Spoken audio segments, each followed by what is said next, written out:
নমস্কার বন্ধুরা, আজ তোমাদের জন্য দেখো কম্বাইন্ড গ্র্যাজুয়েট লেভেল 2025 এক্সামের অফিসিয়াল নোটিফিকেশান যেটা রিলিজ হয়েছে সেটার সম্পূর্ণ ডিটেলস, যেটা তোমাদের সবথেকে বেশি ইম্পর্ট্যান্ট জানাটা দরকার, সেগুলো সবই আমি এক্সপ্লেন করব তোমাদেরকে। আর তার সাথে সাথে তোমরা ফর্মটাকে কিভাবে ফিল আপ করবে সেটা স্টেপ বাই স্টেপ প্রসেসও তোমাদেরকে বলবো। আশা করি ভিডিওটা যদি তোমরা সম্পূর্ণ দেখো তাহলে কিন্তু ফর্ম ফিল আপের সময় তোমাদের কোনো ভুল হবে না বা কোনো প্রবলেমও হবে না। তো চলো স্টার্ট করি। ফার্স্ট অফ অল যেটা ইম্পর্টেন্ট তোমাদের জানাটা দরকার সেটা হচ্ছে দেখো 9/6/2025 থেকে 4/7/2025 পর্যন্ত কিন্তু ফর্ম ফিল আপটা চলছে। মানে তোমার 9 জুন থেকে তোমার 4 জুলাই পর্যন্ত কিন্তু তোমার ফর্ম ফিল আপটা চলছে। আর last date of online application submission হচ্ছে তোমার 4/7/2025, মানে 4 জুলাই 2025। আর অনলাইন ফিজের লাস্ট ডেট হচ্ছে 5 জুলাই 2025। ওকে।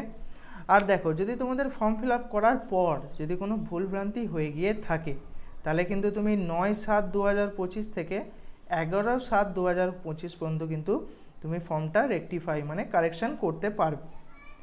আর যদি আমি বলি যে এক্সাম কখন হবে, তাহলে দেখো এখানে একটা টেন্টেটিভ ডেট দিয়ে দিয়েছে, যেটা টিয়ার 1 এক্সামের। আমরা জানি যে টিয়ার 1 টিয়ার 2 দুটো ভাগে এক্সামটা হয়। তো দেখো টিয়ার 1-এর যে টেন্টেটিভ ডেটটা দিয়েছে সেটা হচ্ছে 13 আগস্ট থেকে 30 আগস্ট 2025। আর টিয়ার 2 যেটা দিয়েছে সেটা হচ্ছে ডিসেম্বর 2025। এবার দেখো এখানে একটা হেল্পলাইন নাম্বারও দিয়ে দিয়েছে, তো এটা তোমরা নোট করে রাখতে পারো। যদি কোনো রকম মানে প্রবলেম হয়ে থাকে বা কোনো রকম ওয়েবসাইটের প্রবলেম তোমরা ফেস করো তাহলে কিন্তু তোমরা এই নাম্বারে যোগাযোগ করতে পারো। তো এরপর যেটা সবথেকে ইম্পর্টেন্ট সেটা দেখো এখানে বলে দিয়েছে যে কতগুলো পোস্ট এসছে। দেখো পে লেভেল 7-এর যে আছে তোমার মিনিমাম হচ্ছে 44,900 থেকে 1,42,400, ঠিক আছে। মানে লেভেল 7-এর তোমার যে পেমেন্টটা দেয় আর কি, গ্রুপ বি ডিপার্টমেন্টের। তো এখানে দেখো অনেকগুলোই পোস্ট আছে, যেখানে দেখো অ্যাসিস্ট্যান্ট সেকশন অফিসারের সেন্ট্রাল সেক্রেটারিয়েট সার্ভিস, তারপর ইন্টেলিজেন্স ব্যুরো আছে, মিনিস্ট্রি অফ রেলওয়ে আছে। তো এইগুলো তোমরা একটু চোখ বুলিয়ে নিও। পে লেভেল 6-এরও আছে, পে লেভেল তোমার 5-এরও থাকবে, 4-এরও থাকবে। তো গ্রুপ বিসি এসবেরই মানে তোমার ফর্ম ফিল আপ এখানে তোমার সিজিএল থেকেই হয়।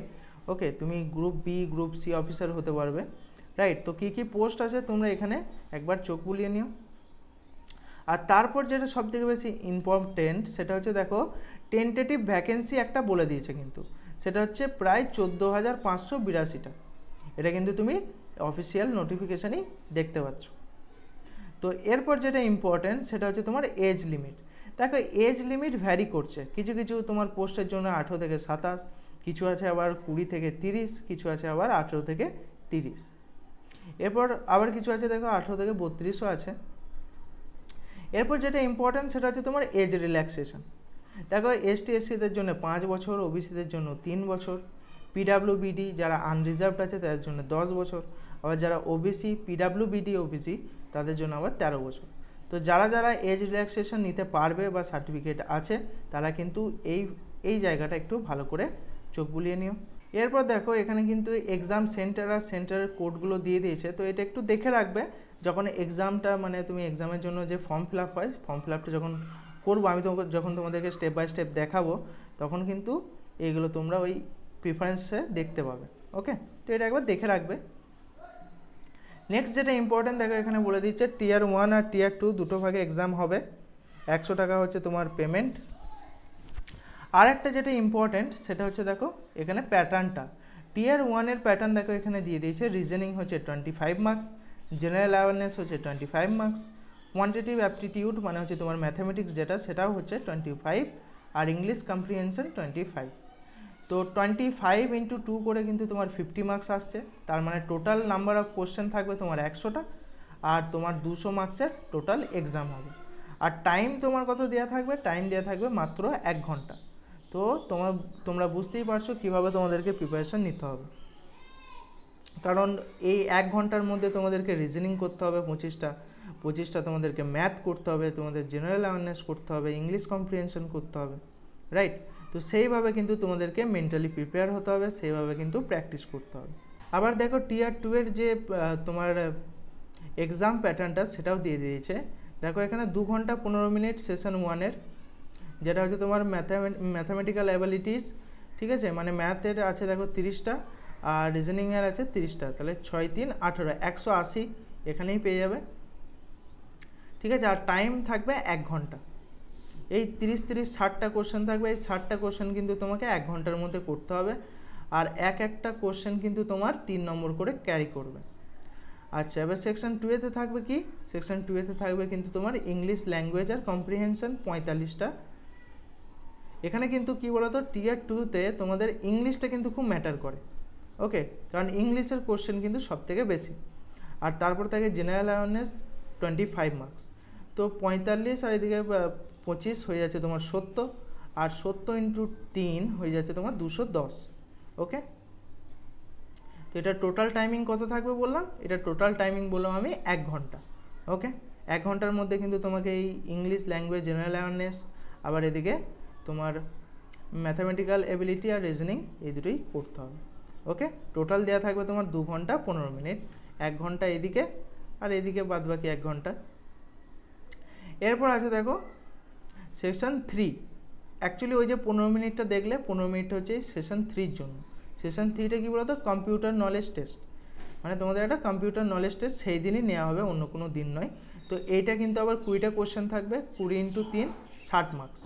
এটার জন্য কিন্তু তোমাকে মাত্র 15 মিনিট দেওয়া থাকবে। এরপর সেশন 2 যেটা থাকবে সেটা হচ্ছে মাত্র 15 মিনিট দেওয়া থাকবে। সেটা কি বলতো, এন্ট্রি স্পিড টেস্ট, মানে তোমার টাইপিং টেস্ট এক কথায়, ঠিক আছে। টাইপিং টেস্টটা কিন্তু তোমাকে ভালোভাবে দিতে হবে, এটা কম্পালসারি তোমাকে পাস করতে হবে, নাহলে কিন্তু তুমি ফেল হয়ে যাবে, ওকে। আর যাদের ধরো ওই স্ট্যাটিস্টিক্স পেপার দরকার, ঠিক আছে, তারা কিন্তু স্ট্যাটিস্টিক পেপারটা আলাদাভাবে দিতে হবে। এই স্ট্যাটিস্টিক পেপার 2 যেটা আছে এটা কিন্তু সবার জন্য নয়, কিছু কিছু সিলেক্টেড পোস্টের জন্য, ওকে। বাদ বাকি আর সেরকম জানার মতো কিছু নেই। আর যেটা ইম্পর্ট্যান্ট আর যেটা বাকি রয়ে গেল সেটা হচ্ছে তোমার সিলেবাস। তো এরপর নেক্সট যেটা ইম্পর্ট্যান্ট সেটা হচ্ছে দেখো টিয়ার 1-এর সিলেবাস দিয়ে দিয়েছে। তো সিলেবাসটা তোমরা খুব ভালো করে খুঁটিয়ে খুঁটিয়ে দেখবে কীভাবে কী পড়তে হবে, যারা নতুন নতুন সিজিএলের প্রিপারেশান নিচ্ছ। আর যারা আগে থেকে নিয়েছো তারা তো জানোই, রাইট। তো এখানে দেখো সব রকম পেপার যেগুলো তোমাদেরকে দিতে হবে সেগুলো কিন্তু তোমাদের সিলেবাসে দেওয়া আছে।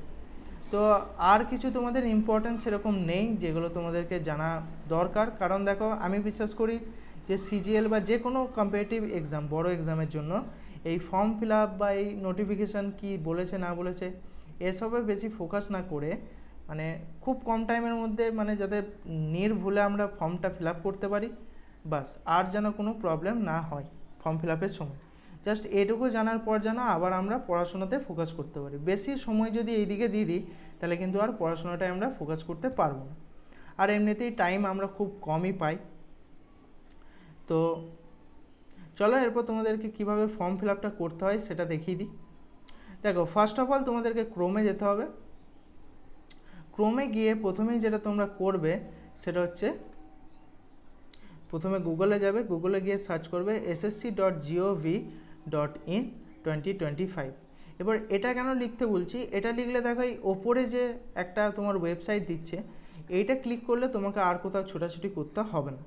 এখানে তুমি ডাইরেক্ট দেখো কম্বাইন্ড গ্র্যাজুয়েট লেভেল এক্সামিনেশন 2025-এ এখানে অ্যাপ্লাই ক্লিক করবে। আর ক্লিক করলেই তোমাকে log in to your account, ঠিক আছে। যারা যারা মানে আগে থেকে রেজিস্টার করে রেখেছো তো তাদের ইউজার মানে রেজিস্ট্রেশন নাম্বার বা ইউজার নেম আর তোমাদের যে পাসওয়ার্ডটা আছে সেটা ফিল আপ করে তারপর ক্যাপচাটা ফিল আপ করে তোমাদের লগ ইনে ক্লিক করতে হবে। আর যারা যারা রেজিস্টার করোনি তারা এখানে ক্লিক করে রেজিস্টার নামে ক্লিক করবে। তো দেখো রেজিস্টার নামে যেখানে তোমরা ক্লিক করবে, এখানে রেজিস্টার মানে কি বলো তো, এখানে তোমার যে বেসিক ইনফরমেশনগুলো থাকে সেইগুলোই তোমাকে ফিল আপ করতে হবে। তো আমি এখানে লগ ইনে ক্লিক করব। নেক্সট যেটা আমরা দেখব সেটা হচ্ছে আমরা ড্যাশবোর্ডে চলে আসবো, আমাদের যেটা পার্সোনাল ড্যাশবোর্ড আছে সেখানে। তো এখানে তুমি দেখতে পাচ্ছ যে কম্বাইন্ড গ্র্যাজুয়েশন লেভেলের এখানে লেখা আছে অ্যাপ্লাই, তো দেখতে পাচ্ছ এখানে আমরা ক্লিক করব। এটা ক্লিক করার পর দেখতে পাচ্ছ এখানে একটা read the notice of examination carefully বলে দিয়েছে। তো এখানে যদি তুমি ক্লিক করো তাহলে তুমি নোটিশটা ডাউনলোড করতে পারবে, ওকে। দেখো আমরা পার্সোনাল ডিটেলস মানে প্রথম যে পার্টটা আছে সেটা আমরা চলে আসবো। এরপর এই যে দেখতে পাচ্ছ পার্সোনাল ডিটেলস, এগুলো কিন্তু আমরা আর ফিল আপ করতে পারবো না, এগুলো আগে থেকে ফিল আপ করা আছে। অ্যাকচুয়ালি একটু আগে আমি বললাম যে রেজিস্ট্রেশন যারা করনি তাদেরকে রেজিস্ট্রেশন করতে হবে। তো এই যেগুলো দেখছো এইগুলোই তোমাদেরকে ফিল আপ করতে হবে, এগুলো কিন্তু পরে আর চেঞ্জ হবে না। তো ভালোভাবে কিন্তু তোমরা মনোযোগ দিয়ে ফিল আপ করবে। নেক্সটে ক্লিক করার পর দেখো এখানে বলে দিচ্ছে সিলেক্ট ইউর হায়েস্ট কোয়ালিফিকেশান। তো এখানে আমি হায়েস্ট কোয়ালিফিকেশান দিলাম গ্র্যাজুয়েশন। গ্র্যাজুয়েশন দেওয়ার পর দেখো এখানে details of qualifying your education, তো আমি এখানে দিলাম গ্র্যাজুয়েশন। আচ্ছা, স্টেটাস, এখানে স্টেটাস কী হবে, পাস্ট না অ্যাপিয়ারিং, তাই না? মানে তুমি পরীক্ষা এখনও তুমি পাস করোনি, মানে তুমি ফাইনাল ইয়ারে যাচ্ছ কি না। তো ব্যাপারটা হচ্ছে তুমি চেষ্টা করবে যে পাস দেওয়ার, কারণ তুমি পাস না করলে যদি অ্যাপিয়ারিং থাকো তাহলে চান্সেস আছে যে রিজেক্ট হয়ে যাওয়ার ফর্মটা। ওকে, আচ্ছা পাসিং ইয়ার হচ্ছে এটাই দিলাম। ইউনিভার্সিটি এটা আমি দিয়ে দিচ্ছি যে কোনো একটা।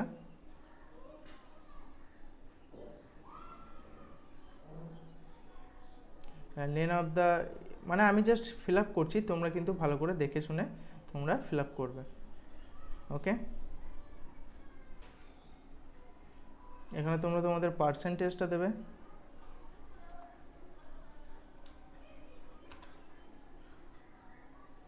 তারপর সেভ নেক্সটে ক্লিক করবে।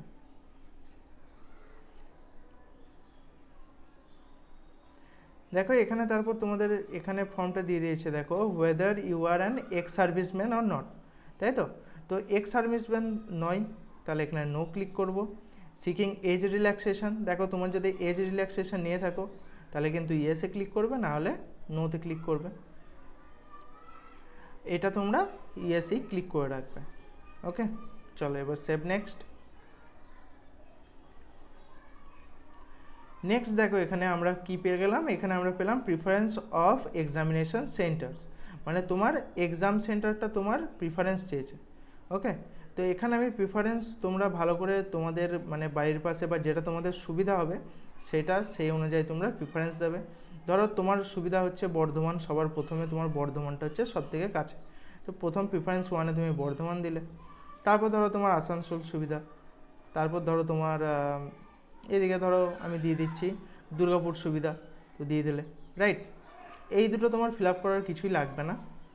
এটা ধরো তোমার হাত ভেঙে গেছে বা কিছু তোমার অন্যজনের হেল্প লাগবে, তাহলে তুমি ইয়েস দেবে, আর না হলে তুমি নো দেবে। ওকে, এরপর এখানে দেখো are you also applying for the post junior statistical officer, যদি দিয়ে থাকো অ্যাপ্লাই করে থাকো তাহলে ইয়েস করবে, নাহলে নো করবে। এটাও সেম, তো এটা আর ফিল আপ করতে হলো না। এটা দেখো আবার একটা দিয়েছে গ্রেড 2, তো যদি করে থাকো হ্যাঁ, নাহলে না। ওকে, তারপর সেভ নেক্সটে ক্লিক করবে। এরপর আবার চলে এলাম আমরা সেই পেজে যেখানে তোমাদেরকে তোমাদের ফটো, লাইভ ফটো আর সিগনেচারটা আপলোড করতে হবে। তো দেখো এখানে খুবই ইজি প্রসেস, তুমি ক্যাপচার লাইভ ফটোতে ক্লিক করলে তুমি ফটোটা লাইভ তুলতে পারবে। আবার কিছু কিছু সময় কি হয়, প্রবলেম দেখা দেয়, রাইট? তো চেষ্টা করবে প্রথমবারে যদি হয় ভালো, নাহলে এই যে স্ক্যানারটা দেখছো এটাকে স্ক্যান করবে, নিয়ে তোমার একটা ডাইরেক্ট দেখবে একটা অফিসিয়াল যে তোমার এসএসসির অ্যাপ আছে সেটা ডাউনলোড করতে বলবে, সেটা ডাউনলোড করে তুমি কিন্তু অনায়াসেই তুমি তোমার ফটো ওখানে আপলোড করতে পারবে। আর তারপর সিগনেচার আপলোড করবে। সিগনেচারে দেখো এখানে ইমেজ সাইজটা দেখে নাও, 10 কেবি থেকে দেখো 20 কেবির মধ্যে, আর এটা জেপিইজি বা জেপিজি ফরম্যাটে থাকতে হবে।